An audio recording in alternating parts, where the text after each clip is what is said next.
আসসালামু আলাইকুম। Urmi kitchen blog চ্যানেলের পক্ষ থেকে সবাইকে স্বাগতম জানিয়ে শুরু করছি আমার আজকের নতুন ভিডিও। আশা করছি যে যেখান থেকে বসে আমার এই আজকের নতুন ভিডিওটি দেখছেন সবাই খুব ভালো আছেন, আলহামদুলিল্লাহ। সকাল থেকে কিন্তু আমি ব্লগটা শুরু করে দিলাম, কারণ সকাল থেকে কাজবাজ যেহেতু শুরু করে দিই, তাই ভাবলাম ভিডিওটিও সকাল থেকেই আমি শুরু করে দিই। তো সকালবেলায় উঠি করে না অনেকক্ষণ এপাশে ওপাশে হয়ে তারপরে উঠেছি, কারণ শীত লাগে, মনে হয় না যে বিছানা ছাড়ে, এতটাই শীত লাগে। যেহেতু শীতের দিন, শীত তো লাগবেই, শীত তো চলে এসেছে, একে তো আর আটকে রাখা যাবে না, ও তো আসবেই ওর সময় মতো। তো আমাদের তো সেভাবেই ব্যবস্থা নিয়ে তারপরে কাজে নেমে পড়তে হবে, তাই তো সকালবেলায় কাজে নেমে পড়েছি। প্রথমে যে কাজটা করেছি সেটা হচ্ছে নামাজ পড়ার পর চলে এসেছি গরুর খামারে। আগে তো গরুকে ঠিক করতে হবে, তারপরে বাহিরের যত কাজ আছে সেগুলো এক এক করে কমপ্লিট করে নেব। তো আমি প্রথমে ওকে একটু আদর করে নিলাম। তার আগে তো গেটটা তালা ছিল, সেটা খুলে তারপর চাবিটা জায়গা মতো রেখে এখন ওর জন্য খড় কেটে তারপরে ওকে দেব। তো আগে আমি খড়টা কেটে নিয়ে আসি, তারপরে আমি এখন গরুকে খেতে দেব। ওকে আবার একটু আদর না করলে ভালো লাগে না। তো যাই হোক, আমি কিন্তু খড় কেটে নিয়েছি, আর এখন ওকে দিয়ে দিচ্ছি। আমি আবারও গিয়ে কিছু খড় নিয়ে আসব, তারপরে ওকে কিন্তু পানি দিয়ে ভিজিয়ে তারপরে দেব। ওর পেটটা খেয়ে একদম ভরে থাকবে। তারপরে তো ওর খাবারটা আমি জাল করে তারপরে আমি খেতে দেব। এরপর তো আমি এখন মোটরটা চালু করে ওকে এখন খেতে দেব। খড়টা ভিজিয়ে মোটর তো চালু করে নিয়েছি, আর এখন পানি দিয়ে তারপর খড়টাকে ভালো করে ভিজিয়ে নিচ্ছি। আর ও কি সুন্দর মাশাআল্লাহ খড়গুলো খেয়ে নিচ্ছে। এরপর তো দেখি ভাবিও এসেছে, আমি এবং ভাবি একসঙ্গেও কিন্তু খামারে এসেছি। তারপর আমি আমার গরুকে খেতে দিয়েছি, এরপর ভাবি আবার তার গরুকে খেতে দিচ্ছে এবং তার পাটা ধুয়ে পরিষ্কার করে নিচ্ছে। আর আমি এখন গলিটা ঝাড়ু দিয়ে নিচ্ছি। আর আমাদের খামারের নতুন অতিথি দেখুন, ও কিন্তু ক্যামেরার সামনে এসে ওকে দেখাচ্ছে। তোমরা সবাই আমাকে দেখে একটু মাশাআল্লাহ বলো প্লিজ, আপনারা সবাই কিন্তু মাশাআল্লাহ বলবেন এই বাছুরটা দেখে। তো যাই হোক, আমার কিন্তু ঝাড়ু দেওয়া প্রায় শেষ। আমি এখন এই ময়লাগুলো দূরে গিয়ে ফেলে দিয়ে আসব। এখানে বারবার ঝাড়ু দিলে ভালো হয়, যেহেতু ওরা খেয়ে এখানে খড়গুলো ফেলে দেয়, তাই ঝাড়ু দিতে হয়। দুই এক সময় দুপুরে যখন সময় পাই না তখন আর কি পরে এসে ঝাড়ুটা দিয়ে যায়। তো যাই হোক, আমি কিন্তু পানিটা দিয়ে ভিজিয়ে দিয়েছি, ও তো এখন খেয়ে নিচ্ছে। আর এখন খামার থেকে বের হয়ে দ্বিতীয় কাজটি হচ্ছে বিল্ডিংয়ের ভেতরে যাওয়া। এখানে গিয়ে এখানের ভিতরে যে লাইটগুলো আছে সেইগুলো বন্ধ করে দিয়ে এখন বাইরে যে লাইটগুলো জ্বালিয়ে রেখেছি সেইগুলোই এখন রুমের ভিতরে গিয়ে তারপরে বন্ধ করে আমি চলে আসছি। আর ভাবি তো তার গরুর জন্য খড় নিয়ে দিচ্ছে।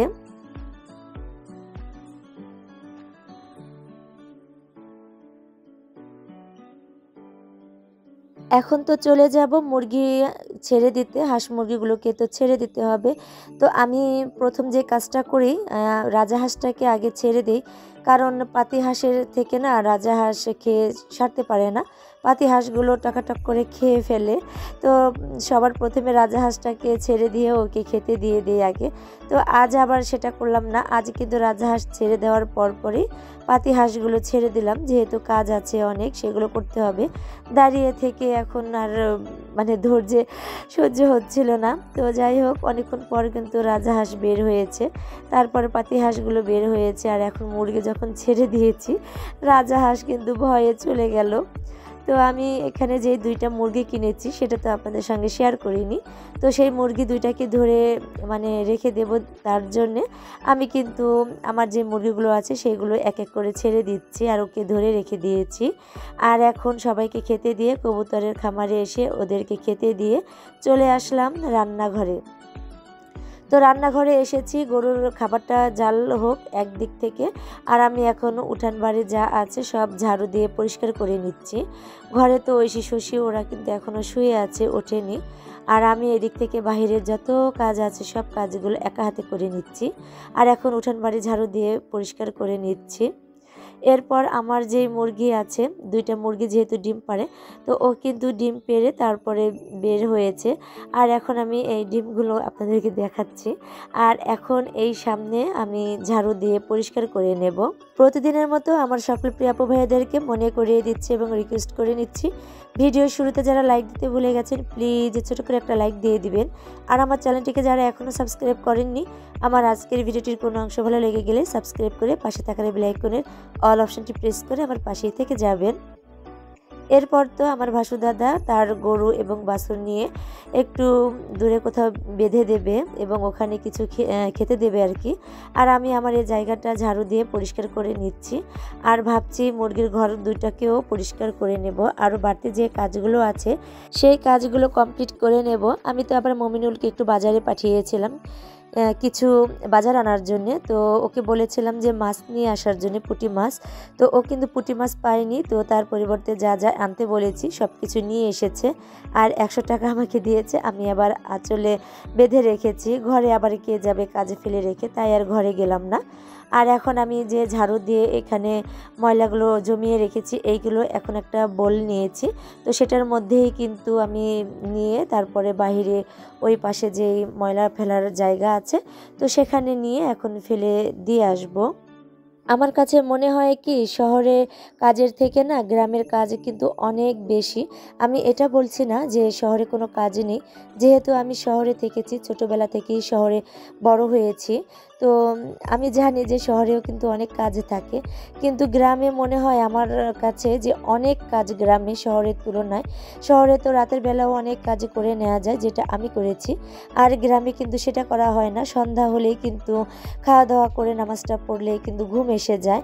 তো আমার কাছে যেটা মনে হয় আমি সেটাই বললাম। আপনাদের কাছে কি মনে হয় অবশ্যই কমেন্ট করে জানাবেন। তো এখানে আমি কিন্তু আমার অনেক কাজ সেরে নিয়েছি। এরপর আমি গরুকে আবারও খেতে দিয়েছি। আর ওর যে খাবারগুলো জাল করেছি সেই খাবারের সঙ্গে আমি কিন্তু খড় কেটে আবারও ওকে মাখিয়ে দিয়েছি। এখনও খড়ের সঙ্গে এবং ওর খাবারটা খেয়ে নেবে। তারপর আমি যে খামারটা ধুয়ে পরিষ্কার করে নিয়েছি, সেই খামারের যে ময়লাগুলো ড্রেন দিয়ে যায়, সেই ড্রেনটা মাঝে মাঝে কিন্তু পরিষ্কার করতে হয়, তা না হলে পানিগুলো আটকে থাকে। তাই এখন আমি এসেছি ড্রেনগুলোকে পরিষ্কার করে দিতে। পাতা এবং ময়লা আবর্জনাগুলো তুলে এখন আমি ফেলে দিচ্ছি। আজ যেহেতু রান্নাবান্নার কোনো ঝামেলা নাই, তাই অনায়াসে আমি সব কাজগুলো করে নিতে পারছি। রান্নাবান্না থাকলে তো আবার বেশিরভাগ সময় রান্নাঘরেই সময় পার করে দিতে হয়, অনেকটাই সময় চলে যায়। গতদিনের ভাত তরকারি ছিল, কারণ রাতের বেলায় আমরা কিন্তু গতকালকে কেউ কিন্তু খাইনি, না খেয়ে ঘুমিয়ে পড়েছিলাম, যার কারণে ভাত তরকারি রয়ে গেছে। তাই আমার রান্নাবান্নার সকালবেলায় কোনো ঝামেলা নেই। এরপর তো আমি মানে কাজ করতে শুরু করে দিলাম। তো বাইরে যত কাজ ছিল কমপ্লিট করে এখন আমি আবার আমাদের এই দোচালা ঘর বলি, তো এই দোচালা ঘরে চলে এসেছি। এই ঘরটাকে আবারও ঝেড়ে মুছে পরিষ্কার করে নিচ্ছি। আর এই যেই ড্রামগুলো দেখছেন আর পাতিলাগুলো দেখছেন, তো বলছি তো এইগুলো না, এই ড্রামগুলো আমার ওই বিল্ডিংয়ের ভিতরে ছিল। তো ওখানে গিয়ে মুরগিগুলো অনেক অত্যাচার করে। তো ভাবলাম যে এখানে যেহেতু এই ঘরটা খালি আছে, তো এখানে আমি একটু পরিপাটি করে সুন্দর করে গুছিয়ে রাখি।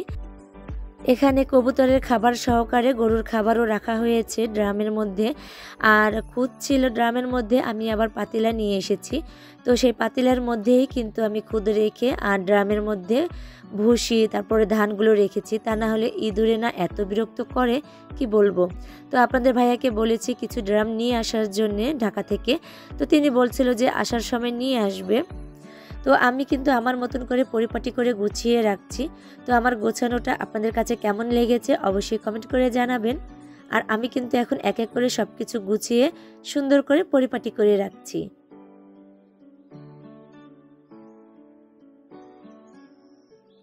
আমার তো সাজানো গোছানো হয়ে গেছে। আমি এখন পাতিলায় একটা ঢাকন দিয়ে তারপরে ঢেকে দিয়েছি। আর এখন এখানে যে আমি কিছু মানে 1 বস্তা ধান রেখেছি, আলা ধান আর কি। তো ভাবছি যে ভাঙিয়ে নেব পিঠা খাওয়ার জন্য। তো মমিনুলকে বললাম ছাদে একটু দিয়ে আসার জন্যে, যে 3-4 রোদ দিলে তারপরে ভাঙানো যাবে। এরপর তো এই যে হচ্ছে রবিউল, ও কিন্তু হাফেজি পড়ছে। ও আর মমিনুল কিন্তু একসঙ্গেই পড়তো। ও যেহেতু ছুটিতে আসছে, মমিনুলকে ছাড়াতে কিছুই বোঝে না। তো ও কিন্তু আমাদের বাড়ির পাশেই, আমাদের নাতি হয়। তো ওকেও বললাম যে একটু সাহায্য করো না ভাই, যাও নিয়ে যাও ছাদে। তো ওরা তো ছাদে চলে গেল আর আমি ঘরটাকে সুন্দর করে পরিপাটি করে গুছিয়ে নিয়ে তারপরে এখন চলে আসলাম আমি মুরগির ঘরগুলোকে পরিষ্কার করে দেওয়ার জন্য। তো মুরগির ঘরের নিচটা পরিষ্কার করে নিয়েছি আর মুরগির ঘরের ভেতরে যে ডিমগুলো ছিল সেইগুলো আমি তুলে নিয়েছি আর ভেতরটা পরিষ্কার করে কলপাটটা পানি দিয়ে ধুয়ে পরিষ্কার করে চলে আসলাম গরুর খামারে আবারও। কারণ গরুর খামারে এখন এই যে ত্রিফলা বলি আর কি, তো এগুলো যেহেতু দিয়েছিলাম মানে ঝুলিয়ে, কারণ কি যেহেতু শীতের দিন ওদের শীত লাগবে তাই আর কি এটা নামিয়ে রেখেছিলাম আর এখন তুলে দিয়েছি। আর আবারও খামারে এসে আমি কিন্তু 4-5টা ধুয়ে পরিষ্কার করে নিয়েছি। ওই যে বললাম কতবার যে খামারে আসতে হয় সেটা তো সব সময় আপনাদের সঙ্গে শেয়ার করা হয় না, আজ একটু শেয়ার করলাম। এরপর তো আমি এখানে চারদিকটা কত সুন্দর করে ঝাড়ু দিয়ে পরিষ্কার করে নিয়েছি, সেটাই আপনাদের সঙ্গে একটু শেয়ার করছি। তো এখন তো আরও কাজ বাকি আছে, সেই কাজগুলো করব। আমার তো এখন ক্ষুধা লেগে গেছে, তো ভাবলাম যে এখন ঘরে গিয়ে খাওয়া দাওয়া করে তারপরে কাজে নেমে পড়ব। আর এখানে আমার চন্দনী গাছটায় মশলা দিলে চন্দনীগুলো বড় হয়ে যাচ্ছে আর ভালোই রোদ উঠেছে এখন। এই রোদেই কিন্তু সবে ধানগুলো সেদ্ধ শুকনা করে নিচ্ছে। ভাবিও তো অনেকগুলো ধান সেদ্ধ শুকনা করে ঘরে তুলেছে আর এখন ভোজ ধানগুলো রোদে দিয়ে তারপরে শুকিয়ে রেখে দেবে। আর আমি এখন ঘরে চলে আসলাম, এসে দেখছি শশী খেয়ে নিচ্ছে আর আমারও ক্ষুধা লেগেছে, খেয়ে তারপরে এখন আমি আবার কাজে নেমে পড়ব। এরপর তো আমি বিল্ডিংয়ে চলে আসলাম। এখানে যে ড্রামগুলো আমি রেখেছি এই ড্রামগুলো এখান থেকে সরিয়ে নিয়েছি আর এই জায়গাটা এখন একটু এলোমেলো হয়ে আছে। আর আমি এখন এই বিল্ডিংটাও ঝাড়ু দিয়ে নেব আর উপরে যে ঝুল পড়ে আছে সেইগুলো আমি পরিষ্কার করে নেব। তো চলুন ছাদে গিয়ে দেখি আমার দুই যা কী করছে। ওনারাও কি ধানের সঙ্গে কি রোদে বসে কি শুকিয়ে যাচ্ছে কি না সেটাই দেখতে আসলাম। তো এখানে দেখুন অনেক পাতা পড়ে আছে, এগুলো এখন আমি ঝাড়ু দিয়ে নেব। তার আগে ছাদে চলুন দেখে আসি। তো ভাবি তো এখানে বসে আছে, জাহেদা তো ধান চেক করে নিচ্ছে হয়েছে কিনা। আর আমি বলছিলাম যে এত ধান ছাদে, তো আমারটা কোনটা তাড়াতাড়ি বলে দাও। সেদ্ধ ধান আর আলা ধান এগুলো কিন্তু বোঝাই যায়। এখানে কিন্তু আমার তেজপাতাগুলো শুকিয়ে গেছে প্রায়, আমি আজ আর তুলব না, আগামীকালকে রোদ পেলে তারপরে আর একটু ভালো করে শুকিয়ে যাবে তখন আমি তুলে নেব। আর এখন আমি আমার ধানটাকে ভালো করে এখন নেড়ে দিচ্ছি আর ভাবি এবং জাহেদা কিন্তু ওনারাও কিন্তু এই কাজটা করে নিয়েছে অলরেডি। আর আমি এখন যেহেতু এসেছি তো আমি একবার একটু নেড়ে দিয়ে চলে যাব। আর যেহেতু অনেক পাতা পড়ে, সামনে যে আম গাছটা আছে আমাদের বিল্ডিংয়ের সামনে, তো ওই আম গাছের পাতা কিন্তু আমাদের বিল্ডিংয়ের বারান্দা তারপরে ফোর্সের সামনে ভিতরে আপনাদেরকে দেখিয়েছি।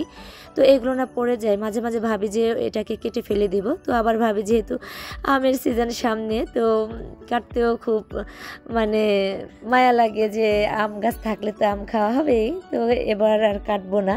আমি এখনও সিদ্ধান্ত নেইনি, যেটা বলবো সেটাই হবে। তো যখন মানে কেটে ফেলবো বা কেটে ফেলবো না তখন আপনাদের সঙ্গে শেয়ার করব। তো এখন আমি চলে আসলাম ফোর্সের এখানে ঝাড়ু দিয়ে পরিষ্কার করে নেওয়ার জন্য, যেহেতু পাতাগুলো পড়ে শুকিয়ে গেছে আর বৃষ্টি যেহেতু নামে, যখন বৃষ্টির সময় হয় তখন কিন্তু এখানে পানি পড়ে না, মানে শ্যাওলাগুলো হয়ে থাকে আর এগুলো শুকিয়ে গিয়ে তারপরে কিন্তু কেন জানি উঠে আসছিল। তো যাই হোক, ঝাড়ু দিয়ে যখন ঝাড়ু দিচ্ছিলাম তখন কিন্তু অনায়াসে এগুলো যতটা সম্ভব আমি তুলে নিয়েছি। এরপরে জায়গাটা ঝাড়ু দিয়ে আমি সিঁড়িটা কিন্তু ঝাড়ু দিয়ে নেব। আর আমি কিন্তু একদমই ভুলে গিয়েছি, এখানে যে আমি ঝাড়ুটা দিচ্ছি একটা তালা দিয়েছি ছোট, তো এই তালার চাবিটা নিতে না ভুলে গিয়েছিলাম, তো ভালোভাবেই ঝাড়ুটা দিয়েছি। তো যাই হোক, বিল্ডিংয়ের ভেতরটা ঝাড়ু দিয়ে পরিষ্কার করে এখন আমি বাইরে কিছু কাজ আছে সেটা কমপ্লিট করে নিচ্ছি। এখানে যে বাঁশগুলো ছিল সেই বাঁশগুলো কাটা হয়েছে আর এখন আমি জায়গা মতো রেখে দিচ্ছি, তা না হলে আবার কুয়াশায় প্রতিদিন কিন্তু ভিজে যাচ্ছে, তুলবো করে তোলা হচ্ছিল না, মানে সময়ই পাচ্ছিলাম না। পাতাগুলো তুলে নেওয়া হয়েছে, সেগুলো তো রান্না করেও ফেলেছি মানে পাতা দিয়ে। আর এখন বাঁশগুলো তুলে নেওয়ার পর রোদে তো এই যে মুইঠাগুলো শুকিয়ে গেছে, সেইগুলোই এখন রান্নাঘরে নিয়ে যাচ্ছি।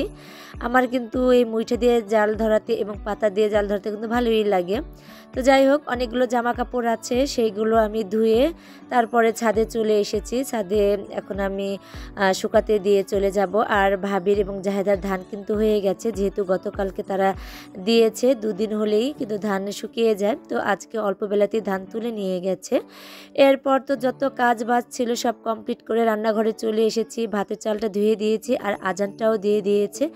তো বলুন তো, সেই সকালবেলা থেকে কাজে নেমেছি আর এখন 1টা বাজে, মাত্র ভাতের চাল ধুয়ে দিয়েছি, কখনই বা রান্না করব, গোসল করব আর নামাজ পড়ব।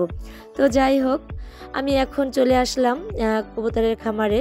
আমি এখন একটা কবুতরের বাচ্চা নিয়ে যাচ্ছি, আর একটা বাচ্চা ওই দিকে চলে গেছে, ধরতে পারলাম না, মানে একটাই রান্না করব। তো ভেবেছিলাম যে আরেকটা ধরলে পরে ওইটাকে রান্না করব, ওকে রেখে দেবো। তো ভাবলাম যে ওকে রান্না করি, তো এনে তারপরে কেটে ধুয়ে পরিষ্কার করে রান্নাটাও বসিয়ে দিয়েছি। আর এখানে আপনাদের কাছ থেকে আমি বিদায় নিয়ে নেব, দুপুরে রান্নাবান্না শেষ করে নামাজ পড়ে খাওয়া দাওয়া করে নেব। আর আপনারা ভালো থাকবেন, সুস্থ থাকবেন। আসসালামু আলাইকুম।